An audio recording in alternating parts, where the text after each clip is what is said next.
Okay, everybody. So we are in the middle of Pinchas, chapter 1. I'd like to back up a little bit.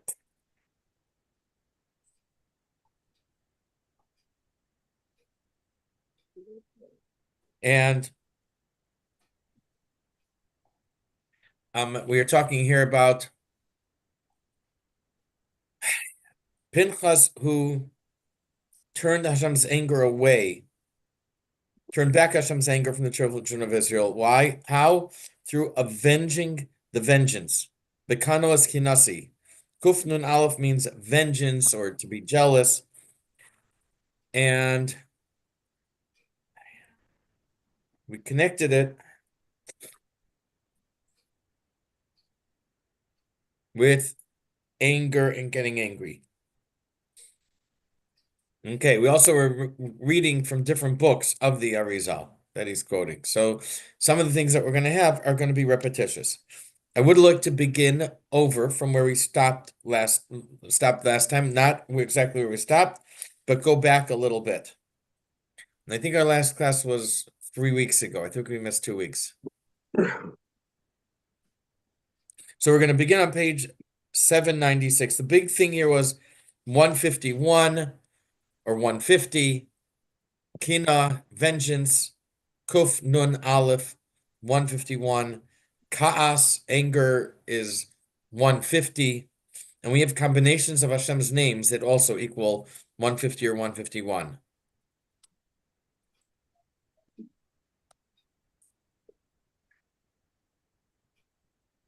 Okay, so we're going to begin. No, Alan, you don't have a book, too. No, but you didn't give your spiel. I know. All right. I just called Gershon and said he'll join. Okay. So now we're talking about anger, what causes anger, Kabbalistically, where it comes from. Then we're going to talk about how to repair or prevent anger. We're going to start 19 and from the bottom of 796 because I like this. There's a pasuk in Mishlei. It says pasuk, not puck.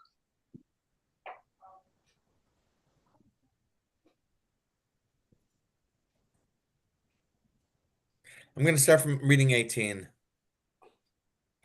In the Torah, the names the Hashem is referred to as Kelkana, a jealous God, twice. In both places, it uses the names Hashem Elokim. The name Hashem Havaya is pronounced Adni. This pasuk can mean that when you put together Adni and Elokim, you get Kuf Nun Aleph Kana, the idea of jealousy, a God of vengeance. The gematria of Adni and Elokim is 65 and 86, 151, the same as Kana, jealous. The gematria of the two names, Adni and Elokim, is 151, the same as being jealous.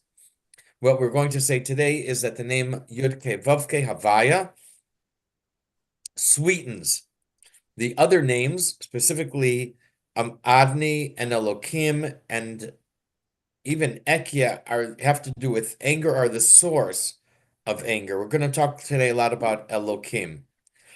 Number 19. There's a pasuk in Mishlei, Ki kas b'chek ksilim yanuach, for anger rests in the lap of fools.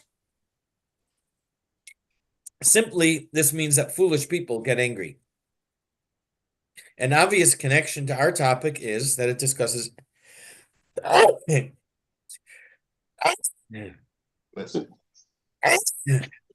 Bless you. Ooh, 3. Thank you. I'm allergic to fools. And an obvious connection to our topic is that it discusses anger. There are other connections. The word that appears to be out of place or unnecessary is bechek, in the lap of. Its gematria is 2 plus 8 plus 10 plus 100 equals 120. 120 has a special connection with the strict judgment of the name Elokim. I'll read that again. It's going to be very important here. 120 has a special connection with the strict judgment of the name Elohim. Since Elohim has 5 letters, its letters can be arranged 120 ways. 2 letters can be arranged 2 ways, 3 letters can be arranged 6 ways, 4 letters can be arranged 24 ways, and 5 letters can be arranged 120 ways. For some reason, this formula is important for the name Elohim, although we don't see it much for other words. Okay, this is true for any 5-letter word. Or 24 is connected with any 4-letter word. We don't see that much.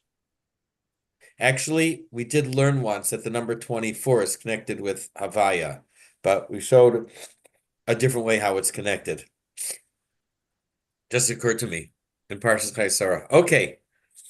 There are 120 states of severe judgment represented by the name Elohim, which the Rebbe explains in a letter to Menachem Mendel, I don't remember his last name, from Holyoke, Massachusetts. I think it was 1946 or 1948. Name was, I think, Marty something. Anger, anyone remember? I think I mentioned it before. Okay. I met his niece a couple years ago. Anger comes from the 120 combinations of the name of the letters of Elohim. There is, okay. Jim, please begin page 796 at the bottom.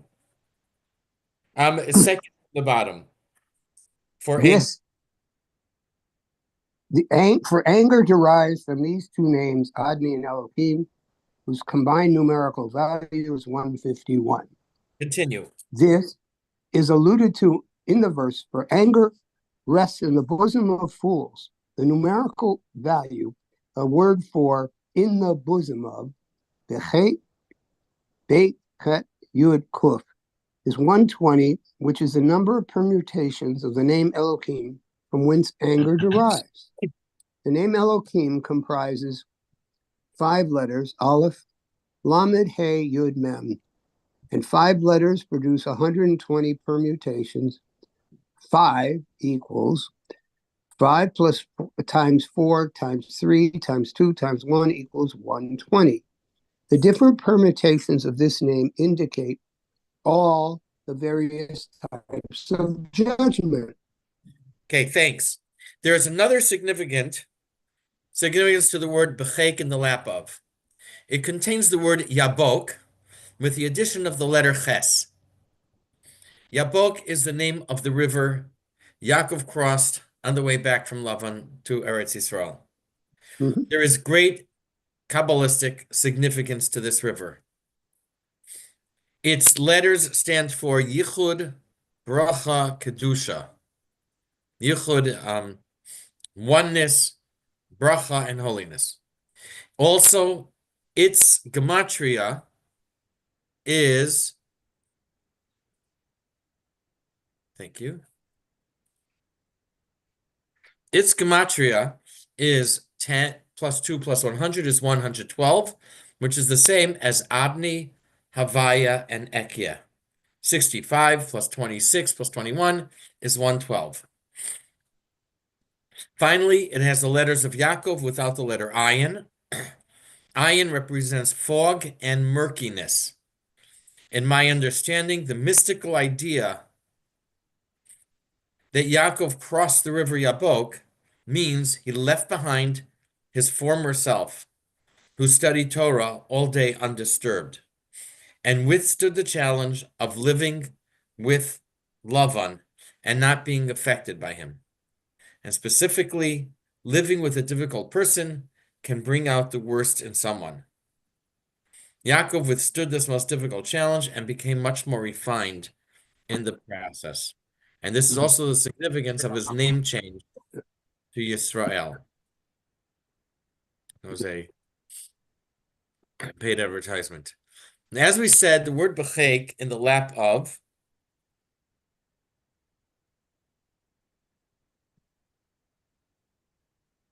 Okay, I'm sorry. Jim, go ahead. 797 now.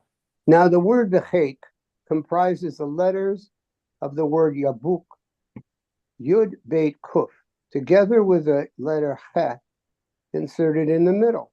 Yabuk is a tributary of the Jordan River, was the scene of Jacob's nighttime encounter with the angel of Esau, Genesis 32:23 to 33.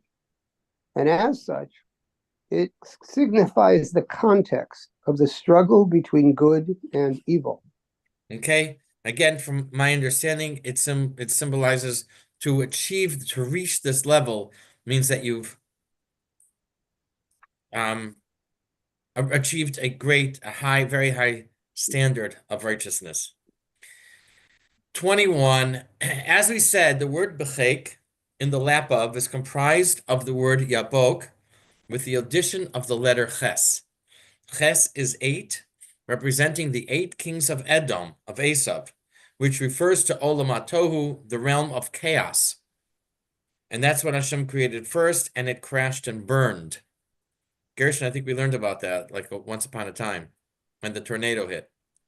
We exist in Olam HaTikun, the realm of repair, where our mission is to pick up the pieces of the realm of chaos.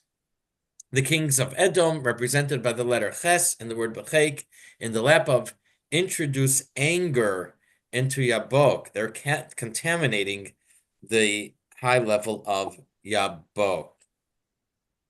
I think we need 2 of these.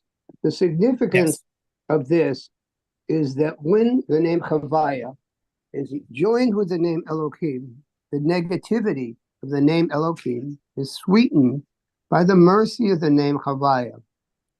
The combined numerical value of these names is that of Yabok, 112. Just as the name Elohim is associated with God's attribute of judgment, Havaya is associated with his attribute of mercy. Judgment is not intrinsically negative, of course, since proper discernment is necessary in order to recognize good and evil. Only when judgment is allowed to overtake a person's consciousness does it become a negative force, resulting eventually in anger. Therefore, care must always be taken to mitigate judgment with mercy. The interplay between judgment and mercy may be seen as the struggle between Jacob and Esau's angel, not Esau himself, for he is the personification of fallen judgment, that is, anger and violence. But his angel,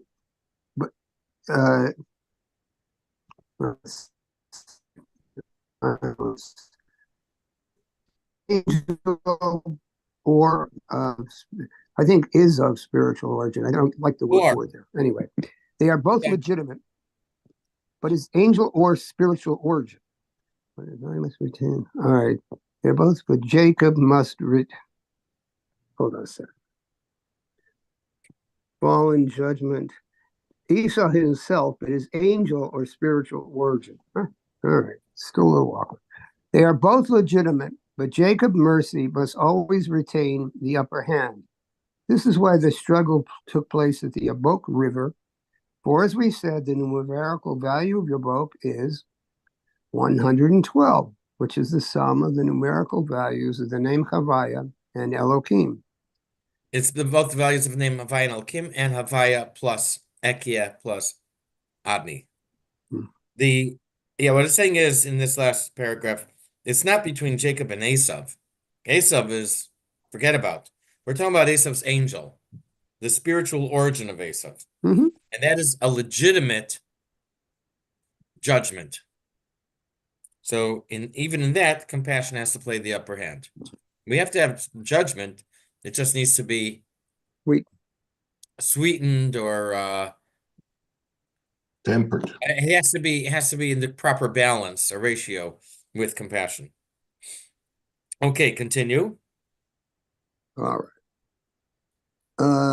Okay. However, through anger, the individual introduces the letter het into this word, into this word. The numerical value of Het is 8, alluding to the 8 kings who ruled the land of Edom. By inserting them into the picture, the individual causes the world to revert to chaos. Edom is the kingdom of Esau, and thus signifies unmitigated judgment. As such, this kingdom and the 8 kings who ruled it, Genesis 36, 31 through 39, express the energy of the world of Tohu, which is chaos, the order of creation that preceded the rectified order of Tikkun, or Atzilut. In this world, the Sephirot could not interact because they did not allow each other to enter each other's vessels. In other words, they exhibited excessive severity, judgment, and self-centeredness. By exhibiting anger, the individual causes the world to regress to this level. The individual causes the world to revert to chaos. That is with anger. Wow. Okay. Number 22. Vinirgun Mafrid Aluf from Proverbs. A complainer alienates a ruler. The translation of this phrase is unclear. This is one way to translate it. The Arizal appears to, the idea is the same. The Arizal appears to quote this phrase for 3 reasons. The complainer is someone who is always upset or angry. The word for ruler, aluf, is the same word used for the leaders of Edom. Over there, it means the chief of a clan. Today in Israel, it means a general in the army. So this verse associates anger, the complainer, with aluf, possibly a reference to the 8 kings of Edom.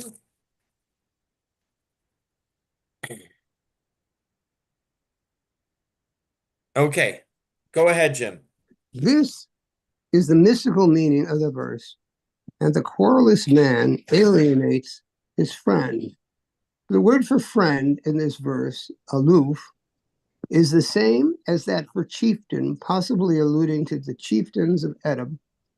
The meaning would then be that an angry person separates between people, regressing the world to the state of Tohu. Okay, now the third reason for this phrase being here, connection, is the word alienates. Severe judgment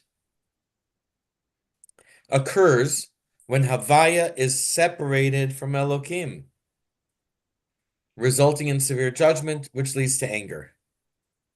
The severe judgment is from the 120 combinations of the name Elohim, represented by the word bechek in the lap of. We're going to have quite a bit with the word bechek in the lap of that we quoted before, that anger rests in the lap of fools, I think is what we said.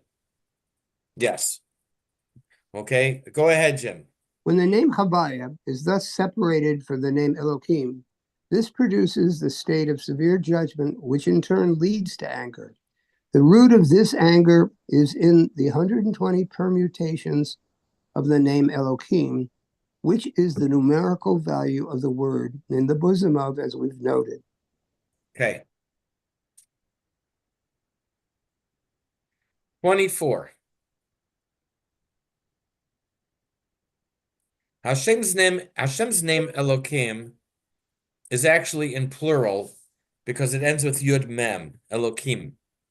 Grammatically, even though it refers to one being, it's used in the plural form. And it's similar to the royal we, which I hope you've all heard of. We find it in Torah not only related to Hashem, but related to sometimes an owner or a boss, that the plural is used, but most of the time it's used with a verb in the singular form. For example, Vayidaber Elohim, which means Hashem spoke or he spoke. not Vayidabru Elokim, they spoke. Idols, on the other hand, are called, or not just idols, but foreign gods, right? If you worship a cow, it's not an idol. If you worship the sun or the moon, it's not an idol. Idols, on the other hand, are called Elokim Acherim, Mhm. foreign gods, with foreign used in its plural form. Now, I can't tell you now that there is that this is true across the board, that if it refers to holiness, there's a singular, the adjective or verb is the singular form, and if it's for foreign gods or idols, then the adjective or verb that goes with it is plural. I don't think that's a blanket rule, but it's certainly true to some extent. The Arizal explains that Elohim that is singular is Elohim of holiness. Elohim in plural represents the 120 combinations that allow for Klipa to take hold. So that, I guess, the 120 combinations itself is still holy, but they give way. This is a source for Klipa. At the golden calf, the people asked Moshe to make a god, Elohim, that will go before us. Asher yelchu lefanenu, will go, is a verb in the plural form. Yelchu, they will go, not yelech, he will go. And it's in the plural form for the 120 combinations. This means that this name Elohim, that they asked Moshe that to make a new god to lead them, not Moshe, they asked Aaron. So the Elohim over there is, since it's connected with foreign worship, therefore it's considered a plural Elohim of the 120 combinations. Why did they ask for a God that will specifically Yelchu Lefanenu, go before us? It means they wanted an Elohim that will go and expand from 1 of holiness to 120 of Klipa. 1 meaning the number 1. To extend Elohim that is only in the singular to the plural 120 of Klipa. I have a question or a comment or however you want to think of it. So am I to understand this that Hashem has 120 different facets of which any of them materialize to an individual based upon that individual's intent as to who he or she intends to worship? Because in actuality, there is only one God. There are no other gods. Any other gods that have been contemplated are just machinations in that person's mind, right? So Hashem is judging us based upon who you worship under what conditions. I'm not following the question. So if Hashem opposes idolatry, Yeah. so the idol is not a god. I mean, Right. man can conceive of any type of a god, just like the Egyptians bowed down to everything. They worshiped anything and everything. It was in their own machinations, because in the end, even whether they worshiped the Nile or they worshiped Ra or they worshiped a sheep or a ram or a goat or a tree, it makes no difference. There's still only one God. Yeah. No, they're just, at the end of the day, they're just worshiping a piece of stone. Yeah, but so then it's so what judge so what my question is what Hashem is judging you on is your intention as to who or what you intend to worship, right? If you worship Hashem as we know God, then we're okay. But if I pick up my pencil and I say I'm worshiping the pencil, that was my intent. It's not that the pencil is a god, Right. right? So Hashem is judging us based upon the person's intention, because Yes. there are no other gods. Yes. So actually, there are there's a couple things that come to mind, Rudy. I'm not saying you're wrong. I just want to get some clarity. Well, the comments, whether I can make it clear or not, is will be Hashem says by he's intent, even though it might not actually happen. So he's- first of all, Go there ahead. are four specific things that are universal, that are universally forbidden for all, for any idol. And that is to pour wine as a mode of worship, to bow, to sprinkle blood, and Aktara, Ishtachava, Nisuch, and I think to burn incense, I think. So there are four specific. And now aside from that, if an idol has, and that goes for anything, universal. If an idol has a specific mode of worship, then, and you do that, then you're liable. That's forbidden as well, and you're liable. For example, people would worship Mercury by tossing stones. So if a person tosses stone with the intent to worship Mercury, then he is liable. Okay, we know that that you guys probably know that to worship Baal Peor, the person would relieve themselves before Yeah. the idol. Right. And therefore, it's discussed that if there's an idol in the bathhouse and people use the bathroom there, whether it's permitted to use the bathroom. If the idol there, that's not its worship, they just have it hanging. Would you believe it or not, some places have a statue hanging in, I don't know, hospital rooms, So if they would put one, they would put them in a bathhouse. So, and you need to go to the bathroom before you use the baths. So if the form of worship for that statue hanging in the bathroom is to relieve yourself or to pass water, so then you're not allowed to pass water there. But if that's not how that statue is worshipped, then it would be okay. And does intent count? Yes. You have the story of Hannah and her 7 sons that we just had Hanukkah, and he wanted one of them to pick up he wanted the youngest the king Antiochus wanted the youngest to pick up his ring. Now, if the kid would pick up the ring, there would be nothing wrong because he's picking up his ring. He's not bowing to anything. But he didn't because of how it would be. Didn't because of how it would be reported by the fake news. The other thing is that there are natural powers. That's one thing. The other thing is that there are natural powers in the world. Okay, there's the wind, there's the sun, and people would worship,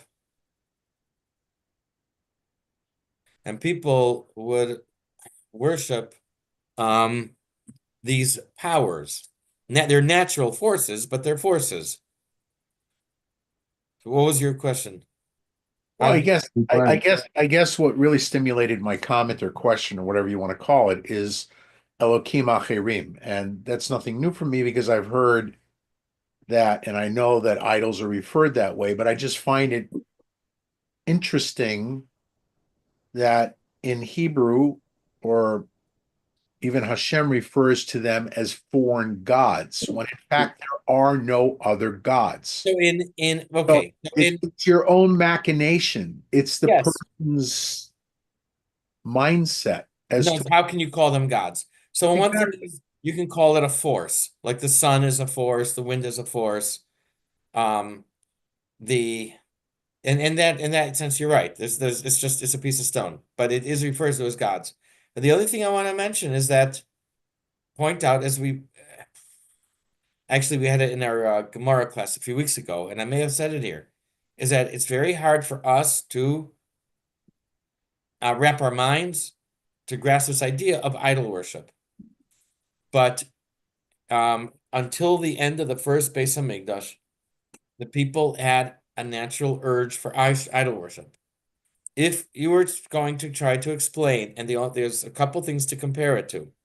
if you're going to try to explain to a Martian logically why people like chocolate or why people like ice cream, okay, or hot dogs for that matter, with mustard and relish, it would, and a pickle on the side. It could prove challenging.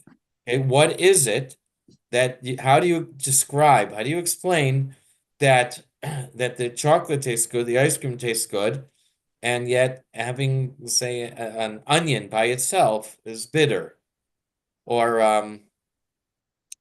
some other bitter food?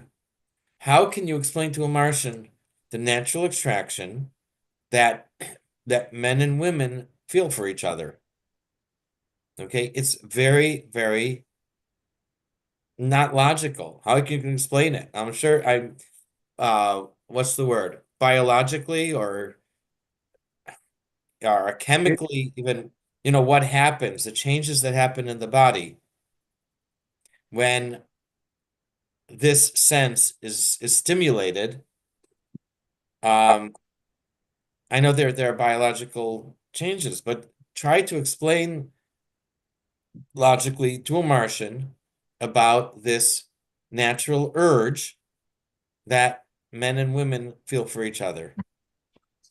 Well, it's next to impossible to describe something that's And ephemeral. in the same way, You can't touch. I in, understand that. in the Yeah. same way, the people had a natural urge to worship idols, to serve an idol, Yeah. to take whatever it was, the statue, the or the image, and to bow to it, to burn incense for it, to pour wine for it, do some worship. The people had a natural urge, and there was probably, I'm going to say, similar sensations that, or the same idea of sensations that a person feels when they have a good scoop of ice cream and a good exotic flavor of ice cream. I think the bottom line though, Elohim Achirim is here. It's given to us by Arizal. But it says that uh, the origin of the 120 permutations themselves are in the realm of holiness, but they serve as the origin of the Achirim Elohim that constitute idolatry and denial of the one God. So I think if there's denial of one God, which is obviously intention, The what of um, God? One God? denial of the one God. If there's denial of the one God, Denial. Okay. of one God, if there is something besides Ein Od, okay, if there's something besides that, it is potentially idolatry. Period. Even though it really by Can itself is become nothing. it, and it can become it in food. It can become it in income. It can become it in a physical form. It can become it in a natural phenomena. It can become it in anything. So this is correct. Rudy, your point is that it's a human construct. It is that's very well said. That's exactly correct. Okay. It's a human construct. It's a human construct, yes, but the people had an urge. The urge is there. But the urge isn't just historical. It's a current urge. It's an The what? urge it's a current urge that denies the one God and becomes all these other crazy things. Okay. Rudy, you left out one God. I worship my phone. Yeah. Well, That's my kids. I forgot who was the king that said if you only knew the lust for idolatry, you would have torn my robe or something. King Manasseh. In Menashe, right? So I would think that that same kind of inclination must be the current desire and lust and thirst to chase money. Yeah. I I, mean, I don't think so. Why not? It was a I think that there was it was an urge that's much closer to But to eating sweet food or certain foods, or the urge that people feel for the relationship between men and women. And And so, I think there's a Rudy's right. I there's a think physical that sensation that people so no, so the that's correct, Rudy. That angst towards the money, that desire becomes overwhelming and is like ice cream and is like a relationship, and people chase it with all their heart and soul. I mean, there was a time when the Aztec would worship their god by tearing out the hearts of individuals and throwing down this virgins and throwing them down the steps. I've come across people that for the chase of money will tear your heart out and throw you down the steps. So what's the difference? In that case, I don't think there is a difference. There is no difference. But I like all what you right. I like it's a human construct. Thank you. That's Very good, guys. Very good. We love the discussion. Okay. Where are we? Well, uh, Alan, you don't have a book, right? No, Okay. Gershon, you want to continue? Where are we? I lost. This also the meaning? Yeah, Yes. No. this No. we just Did you I read? don't know if we actually read. 98? Yeah, let me go to 25. All right. 24. Hashem's name, I said this. Yes, I'm sorry. Did we read this is also the meaning? I'll Go ahead, start there. Gershon. This is also the meaning of what the people said to Aaron when they asked him to make a golden calf. Arise, make us gods that will go before us. But to what Rudy was saying, I think it's in English we say God with a lowercase g refers to gods that don't, like you say, it's a construct.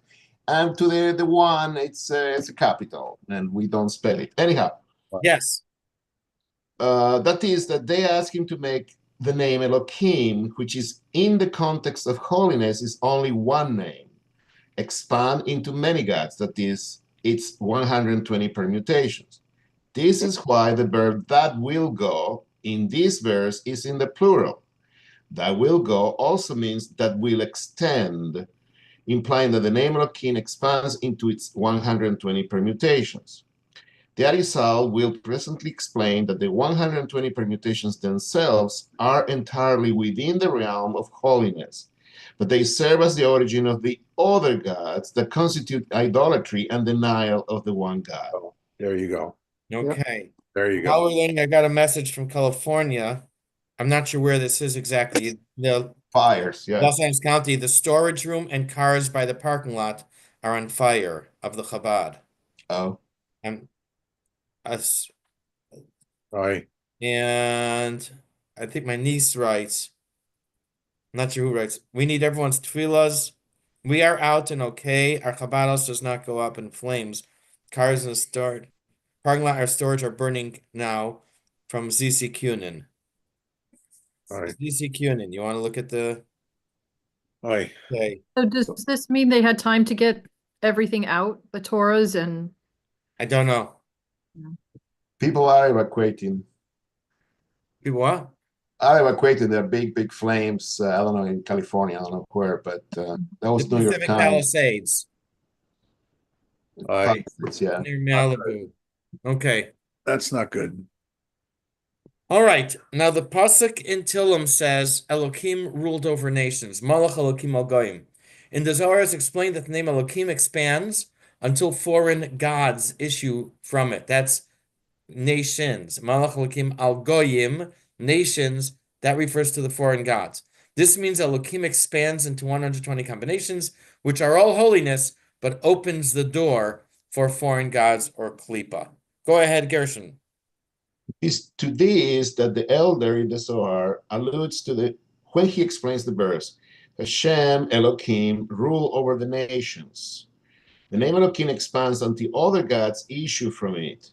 This means that the name Elohim expands into its 120 permutations, all of which are still in the realm of holiness. But whatever expands farther than this becomes other gods, which are rooted in this said 120 permutations.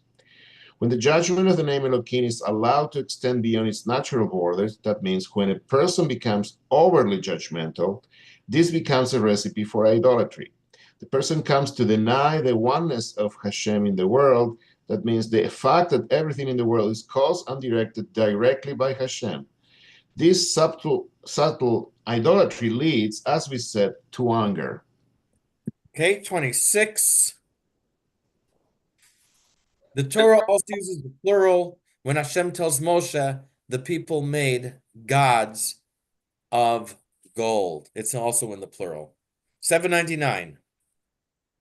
This is alluded to as well in the continuation of the story of the golden calf when it is said, they made for themselves a god of gold, the word a god being in the plural. The word for a god of in this verse literally reads gods of. Okay, 27. Now the Torah describes the golden calf as masecha, which means molten.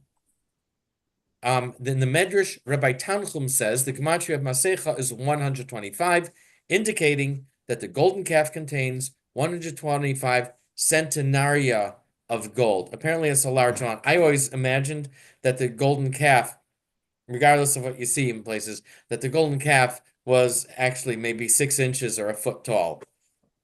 But I guess according to the Medrash, it was quite large. Rabbi Levi said it had 120 centenaria, not 125, not including the silent hey at the end of Masecha. The Arizal follows the second opinion that the first 3 letters, or he doesn't mean that he chooses that one, but he's commenting on it, that the first 3 letters equal 120. The idol contained 120 centenaria for the 120 combinations of Elohim. And the silent hey that was not included in the gematria is for the 5 letters of Elohim. So we see how this is related to Elohim.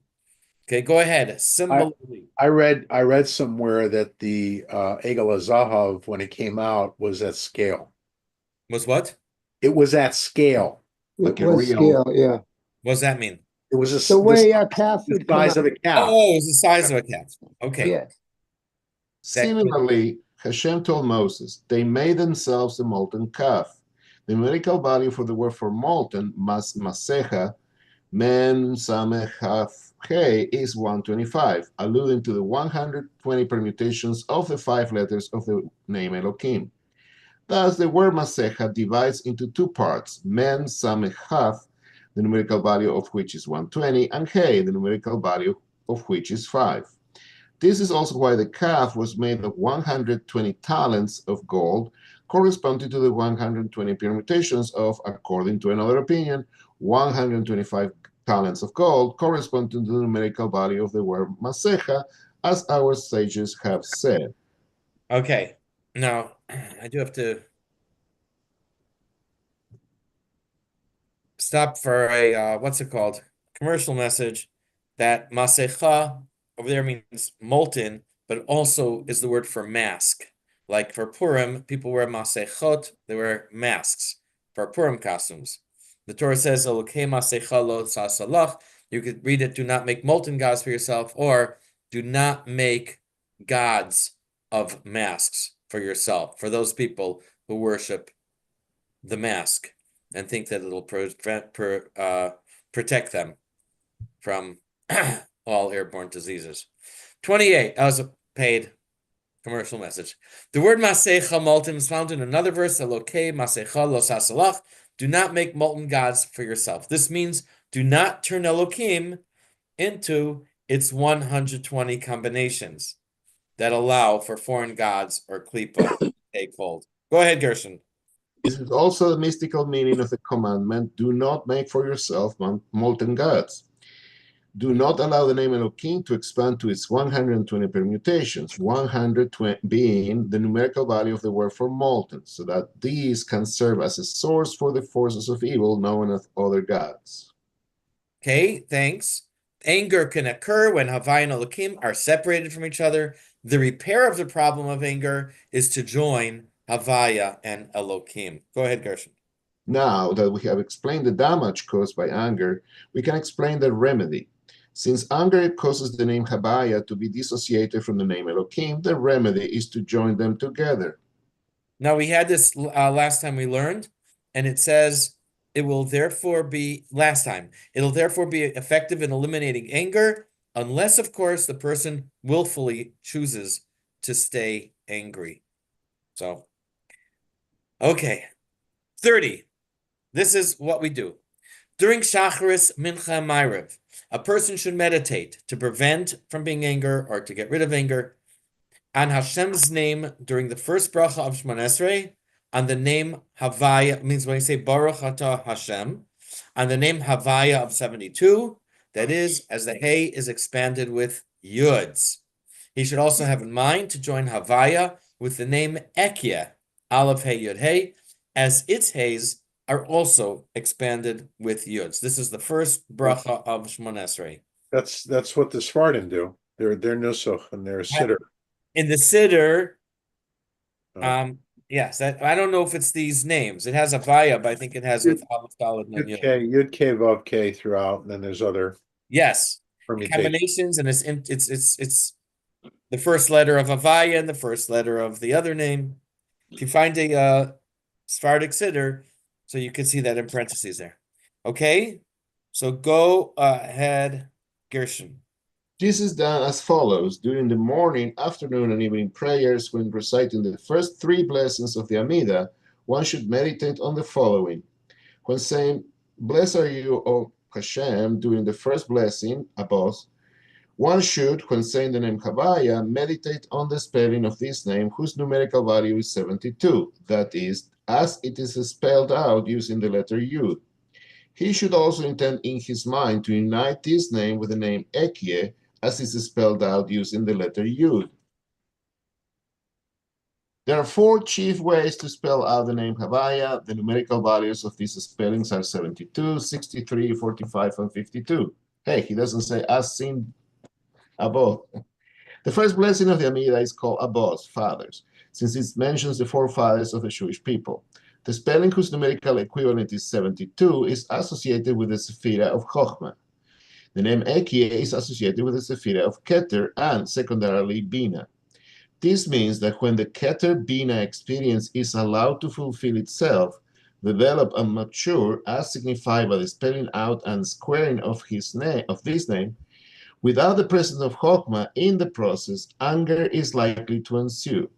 If, however, Chokhmah is present, this serves to sweeten the fulfillment and maturity of Keter and Bina, ensuing that the process will not lead to anger. We may explain this as follows. Keter is the most immediate manifestation, is the will that drives the person to pursue his vision or idealism and make its imprint in the world. This will give rise to an intellectual insight regarding how this vision can be expressed in a particular context, usually as a solution to a problem or challenge. This insight is called Chokhmah, wisdom. It is then necessary to integrate this insight into the individual's pre-existing worldview and mode of thinking in order for him or her to be able to hold on to the ephemeral and elusive insight he has just been graced with. This is the role of Bina, understanding the insight. In the process of processing the insight, however, Bina must perforce give due consideration to individual's way of looking at the world, which he has or she has developed through his lifetime. This carries with it the danger of reinforcing and bolstering his ego as details of the insight validate his preconceptions. Man, being an egocentric creature, will naturally tend to emphasize those aspects of his new insight that validate the preconceptions and existing notions of the nature of reality, and tend to ignore those aspects of the insight that require him to reevaluate or reformulate this worldview. It is therefore necessary for someone who has received an insight to try to re-experience the pristine vision of the insight at various points during the process of integrating it into his existing mental structures, particularly after the process has been completed. In this way, he can measure the extent to which his mental processing has remained true to the original vision of the insight. This process is called joining or unifying Chokhmah and Bina. If a person neglects to do this, his insightful experience will only serve to aggrandize his ego, as we said, and this, of course, will lead him to anger, since anger is just a manifestation of the ego. This is alluded to by the fact that the numerical value for the word anger, Taz, 150, is 10 times that for the word haughtiness, Gaba, 15. Similarly, the will that engendered the insight in the first place is self-oriented experience. I want to solve this problem. I am bothered by this challenge. In contrast, receiving insight in a humbling experience, since one is privileged to experience a transcendent revelation that is obviously from a place of infinity beyond him. If, however, the transcendent experience is allowed to fade into distant memory, the egocentricity of the will goes unchecked. Rooting out anger at its source then involves uniting the name Havaya, specifically the name Havaya associated with Chokhmah, with the name Ekie. Whoa. Okay.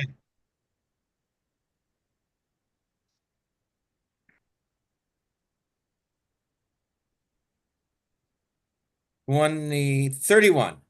That was the first bracha of Shemona Esrei.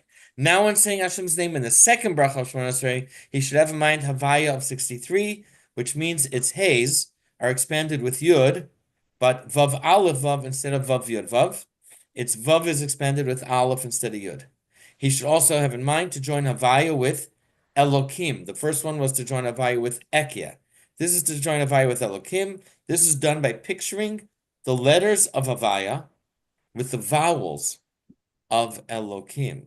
We actually have a few times, and especially in the Tillim, where it says, and maybe in the Torah also, where it says Yud Kei Vav Kei, and we do not read it as Adni, we read it as Elokim. You could tell because the vowels are different. Avigail, are you there? Are you able to continue reading at the bottom of 800? Yep. When saying, "Blessed are you, O God," during the second blessing, Gevorot, one should, when saying the name Havaya, meditate on the spelling of this name, whose numerical value is 63. He should, in addition, intend to unite this name with the name Elohim. This he does by visualizing the name Havaya vocalized with the vowels of the name Elohim. The name Elohim has 3 vowels: Haftaf, Ha-Taf, Segal, Holam, Hirik. These should be envisioned as appearing together with the first 3 letters of the name Havaya. The second blessing of the Amida is called Gevorot, powers, since it discusses God's power and strength. The name Havaya, whose numerical value is 63, is associated with the Sephira of Bina. Inasmuch as Bina is the source of Gevura, joining these 2 names, in effect, grants Gevura an experience of its source, or returns Gevura to its source in Bina. As we said above, Bina is the analysis through which the insight of Chokhmah is processed. This process entails evaluating one's preconceived notions and way of thinking in light of the new insight, a process of judgment and severity, since old ideas do not jibe with the new insight. Since they do not jibe with the new insight, they will have to be rejected. Thus, Bina is the source of Gevura. However, it's always necessary to keep Gevura connected to its source in Bina so that it retains the personality of an objective arbitrator rather than degenerating into an arbitrary despot.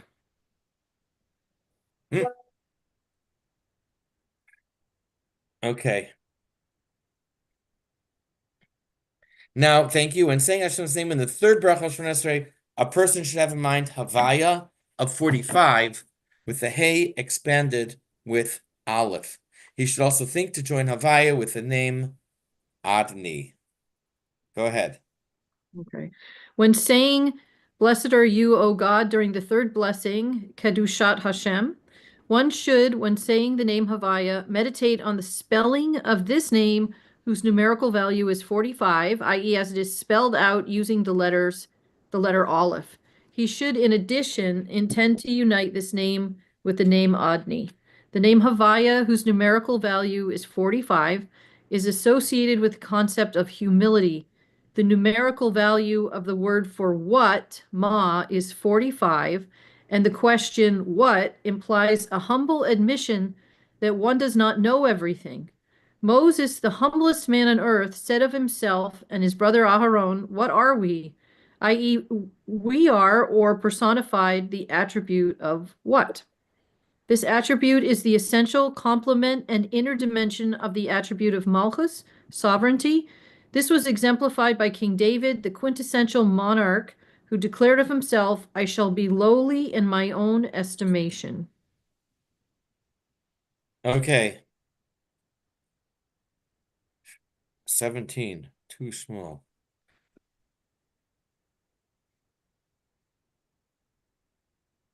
Where did he say that? He said that when he was dancing to bring the Aron to Yerushalayim, and his wife Michal criticized him. Okay, and now in the first bracha, a person joins Havaya with Ekia. Ekia is the source of the names Elokim and Adni.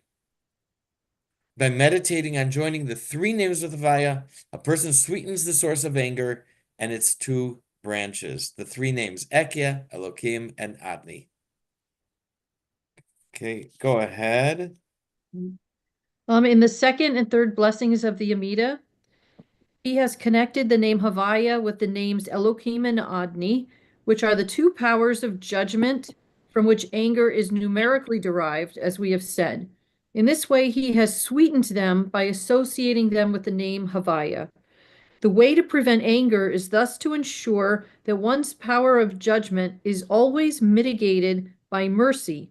The third blessing of the Amida is called Kedusha Hashem, the holiness of God's name. For this is its subject. Continue. In the first blessing of the Amida, he has also, through his meditation, sweetened the source of these two powers of judgment, that is, the name Ekia, from which anger is also is derived when it is spelled out with the letter He, as we have mentioned. This name is sweetened by the name Havaya, spelled out to equal 72. Thus, all three aspects of anger have been rectified, the root and its two branches. To summarize, in the Amida, first blessing Avot, name to be rectified Ekia, will and understanding, and the name Havaya used to rectify it is Havaya 72, wisdom and mercy. Second blessing in the Amida, Gevurot, Elohim is the name, severity is the name to be rectified through Havaya 63, understanding in mercy. Third blessing of the Amida, the name to be rectified is Adni, sovereignty, through Havaya 45, humility in mercy. In summary, then, we see that by tracing the root of vengeance, Kuf Nun Aleph, back to its origin in the divine names, we see how the perversions of divine power that give rise to anger can be rectified and sweetened in their source. Evidently, Pinchas succeeded in doing this for the result of his expressing rectified anger, i.e., anger devoid of any ego, was being granted membership in the priesthood. On the one hand, we see that the tribe of Levi was characterized by extreme zealousness for God. Levi and his brother Shimon took vengeance on the people of Shechem when they raped their sister Dinah.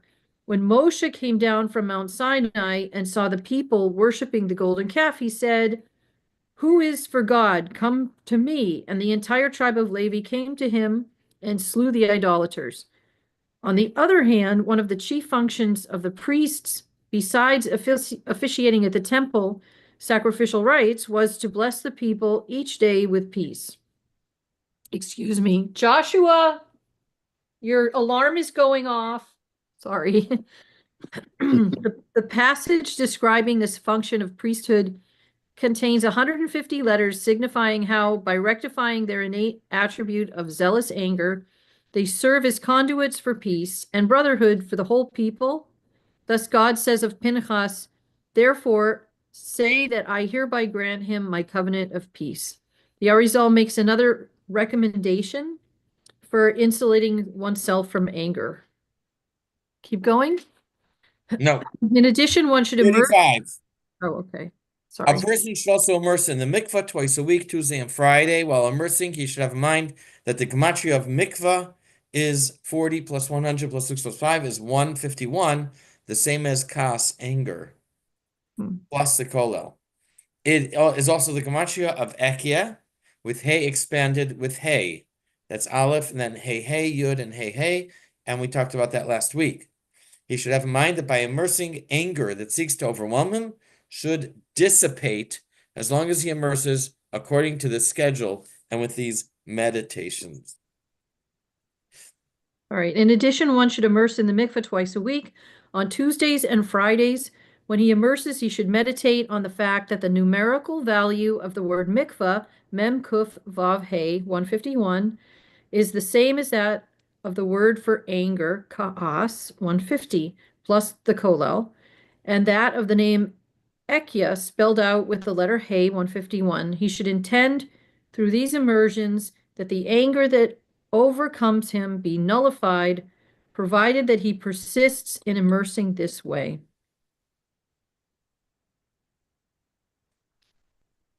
And it's 136, 137. 837, I mean. All right. Ah.